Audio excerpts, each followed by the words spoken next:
judges, all denominations, Kinjuri believe is what John Kerwin will be telling his troops. Jonathan Kaplan points to his touch judges. This match in the balance. Kazuki Endo scoring the only try in the first 40, and wasn't that a ripper? Nishiura and Hitoshi Ono wait in the Bordeaux rain. And Ryan Smith gets things happening again in the second half, taken well by Thompson. Hold it, three. Yoshida to Robbins, and that combination once again has the ball spiralling downfield, stays in play to Mike Pike. Leave him. The kick from DTH Fundamua is pounced on by Yoshida. Steps left, goes right, still going Yoshida. Lamanu, great work at the breakdown from the big Tongan winger. Playing for Japan in this Rugby World Cup. And the kick caught by Pritchard. Endo applied the pressure. The Maple Leafs come away. Williams kicks it himself. His players injured in the background. And that kick from, I think it might have been Onishi. A beauty for Japan, as Riordan, who spent the last minutes of the first half off the field for over vigorous rucking, prepares to return. I'd like to see both teams making the most of bad kicks that they receive. I think in these type of conditions, they're not going to get the type of ball that they want to, because the pill's going to be wet. So any little advantage you can get from a bad kick, they should be trying to capitalise on that as much as they can. At the moment, all they're doing with bad kicks is returning it with another bad one. Well, it was lucky at time before in terms of who was throwing the line out, but Carpenter, that was a great throw for a number 8, who's now throwing the lineouts for them. I thought my eyes deceived me when I saw the number 8 on the back of that man's jersey, but of course the hooker's still off the field. Well, Carpenter's also hooking in the middle of the scrum, so he might be an ex-hooker. Keep it up, 5. So the Canadians, this is good and encouraging play from them, rolling this ball upfield. Well, as the Japanese get tired, their height's going to come up, and the Canadians could really tire them out. This could be a 90-metre rolling maul. No, it goes to deck. Now they've got a shift. Japanese are right hard on the ball here.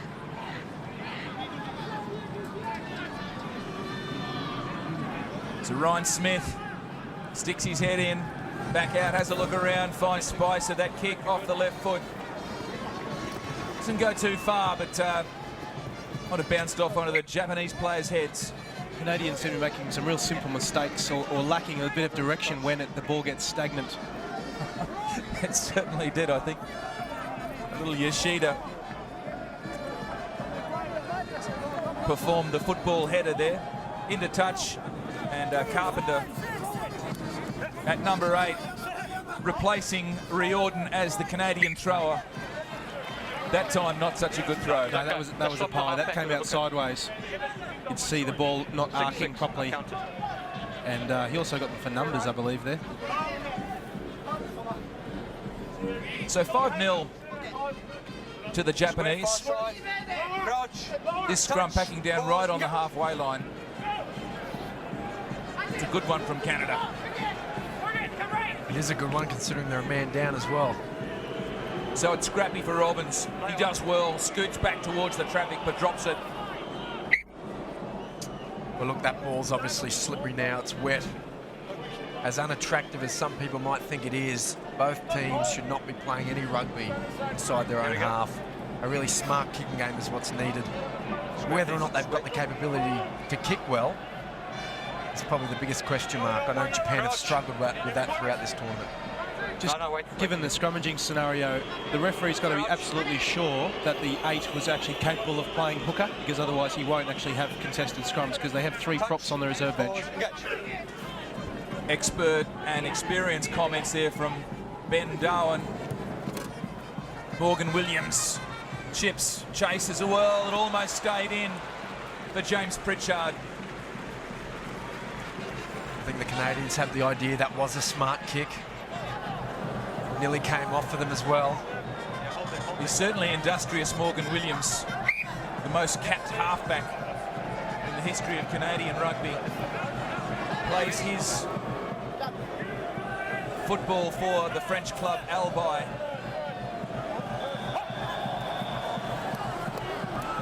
The Japanese, that combination, Masabara to Thompson. Once again successful, now the rolling maul. No, 6! O'Reilly has it at the back. Still the Blossoms roll it on. Yoshida now. Anishi to Imamura. And Imamura plays for territory.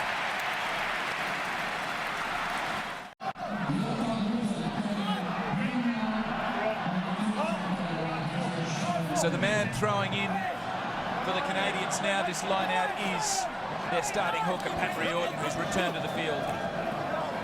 Does well in finding Ukes. Canadians way too high there. Now trying to bring their height down, which is good.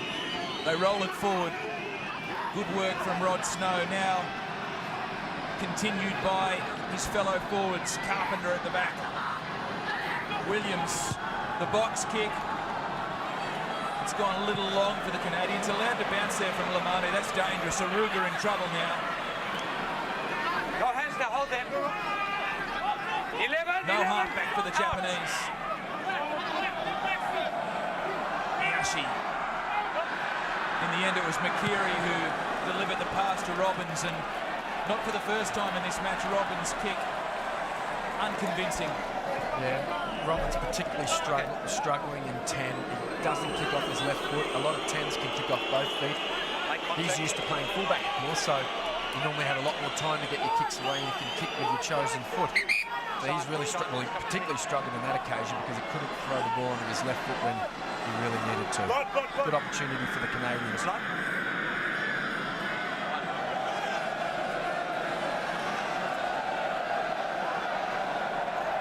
So it is a melee of cultures here in France.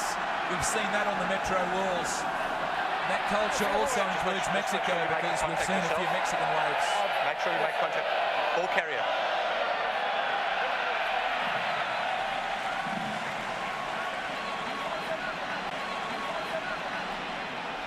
Look at the Japanese. Whenever they think the Canadians are going to drive, they're very send-offish. They've only got 3 there defensively. You can have less. There's no problem with that. So you can't set up on the ball, so they've offloaded it quite well there, very smart. So Canada through Mike James. Crash it down the right-hand side of the field. Roll away, get roll away. Dan Pletch is on for Rod Snow, the younger of the 2 twins.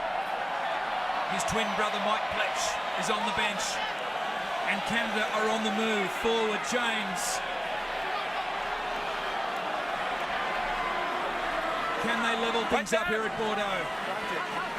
Advantage being played now by Kaplan. Color offsides. Here you go, here you go. So Morgan Williams considered playing on quickly. Common sense prevails, and he discusses the tactics with his team. This is where that tactic of the Japanese standing off is going to be interesting. Half a step because you're making the tackle, okay? Kaplan just warning there. Come there. About how they're offside. So it looks like the Japanese are going to engage them here. They're going to drive on. Good setup. Mike James brings it down. His second row mate, Mike Burak, secures it and takes it forward. John Teal lends his weight. And they score the try, Canada. The rolling maul has proved effective. And that's Pat Riordan. Well, he owns teammates, didn't he? He let them down for 10 minutes, left them 1 man short. The Japanese couldn't capitalise on that, but Riordan back, making the most of the opportunity. Well, you've got to admire their persistence in terms of keeping it in the forwards, because, and I mind the fact that they didn't go for penalty goal. I probably, you know, if I was skipper of the side, I probably would have, because before this instance, that particular tactic wasn't working all that well.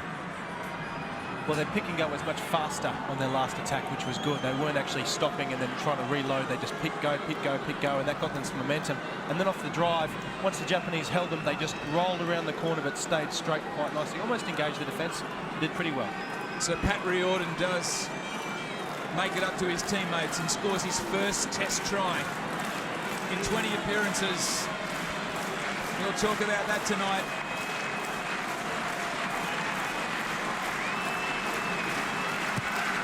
And James Pritchard can't add the extra. Scores are level.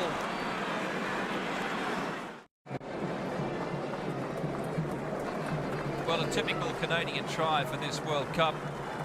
Chulwon Kim comes on the field for Japan. So Chulwon Kim, who spent some time with the New South Wales Waratahs in pre-season training, replaces Yoshida.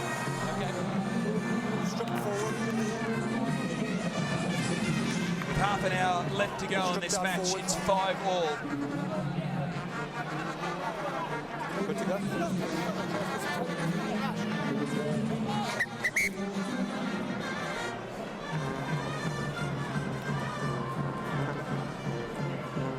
So Jonathan Kaplan is looking for some treatment for Luke Thompson. Let me tell you the DTH Fundamurwa story, which I alluded to earlier. The South African-born winger for Canada.